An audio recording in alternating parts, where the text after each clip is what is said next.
I really like a recipe where I can marinate or prepare something in the morning and then finish it at night. Today I have a really great recipe just like that. You can marinate your chicken in a delicious yogurt marinade in the morning, come home at night, throw it on the grill, cut up some watermelon and tomato for a salad, and you're good to go.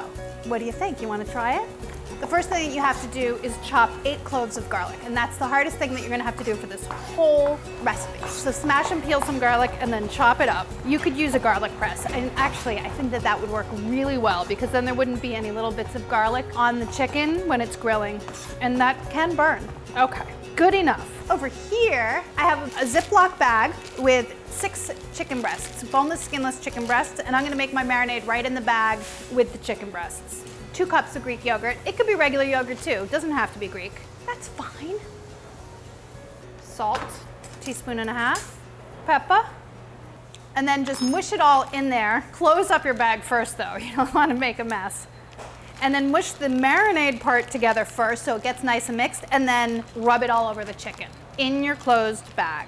It's a great way to marinate things. It's a little weird, I admit it. Just make sure everything is completely covered. It might have been easier had I made the marinade in here and then put the chicken in after. You live and you learn.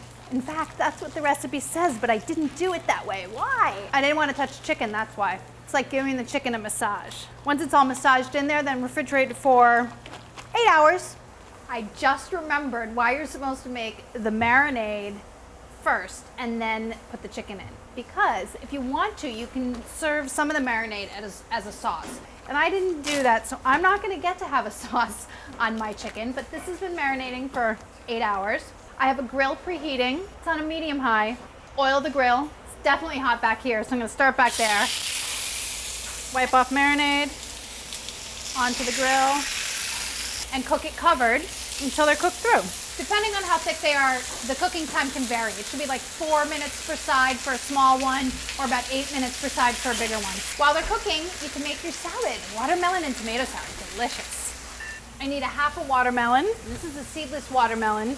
Remove the watermelon rind all the way down to the fruit. It's thick, but it's not that hard, so that's easy. Philip just pointed out that it's like supreme. Philip is learning so much by being the cameraman on this show.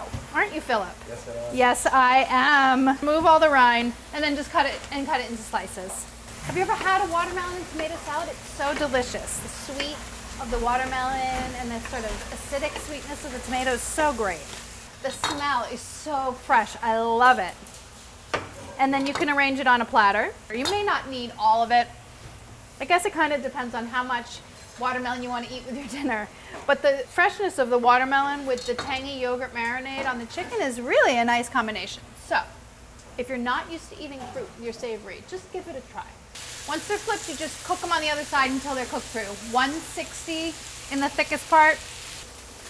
Cover up the chicken, cook it until it's cooked through, about 8 more minutes, and then slice up your tomatoes for the salad. Arrange your tomatoes on the platter with the watermelon in a beautiful way. This is red on red, but you could use golden tomatoes if you wanted, or golden watermelon. I think they have that, right? I have a red wine vinaigrette, just red wine vinegar, olive oil, salt, and pepper. Whisk it up and then drizzle it over the top. And then last but not leastly, a little bit of fresh basil. Now all you have to do is wait for the chicken to finish cooking. Yummy, yum. Yummy. Funny. How do I know? I'll tell you. They should feel firm when you press them. You can also use a thermometer, but I know these are done. They're not mushy. Okay, I can take them off. Maybe I'll just put them directly on my platter. So just a couple of these I'm gonna set aside for later in the week, and 4 of them I'll slice up for tonight. Which one looks the most delicious? That's the one I want now.